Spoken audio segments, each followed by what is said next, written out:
In today's video, I'm going to teach you how to turn an image into an email link in Microsoft Word. This is a simple way to make your document more interactive. Maybe you've got a logo, a button graphic, or a photo that should open an email to your inbox. By the end, that image will behave like a clickable link that starts a new message in the reader's default Mail app. First, insert your image into the document, or click an existing image to select it. You'll know the image is selected when you see small handles appear around its edges. This is important because the link you create will be applied to whatever is selected at that moment, and we want it applied to the image itself. Next, right-click directly on the image and choose Link or Hyperlink from the menu. Different versions of Word use slightly different wording, but both options open the same linking window. If you're on a system where menus look a bit different, don't worry. Right-clicking the image is the key, and the link option will be there in the context menu.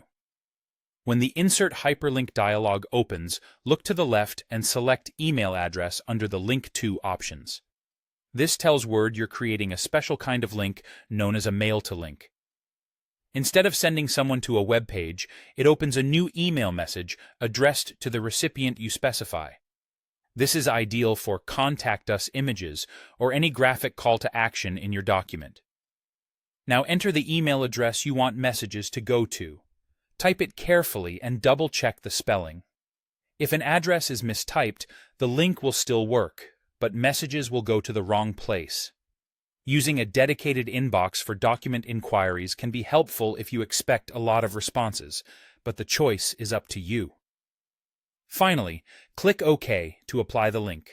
The dialog will close, and your image is now clickable. When someone reading the document clicks that image, their default email application will open a new message with the address you entered already filled in, making it effortless for them to reach you. Hovering over the image in Word should show a tooltip indicating the email action, which is a quick visual confirmation that the link has been applied.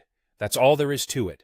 Select the image, right-click to open the link options, choose email address, enter the destination address, and confirm. It's a small change that makes a big difference in usability and helps guide your readers to take action right from your document.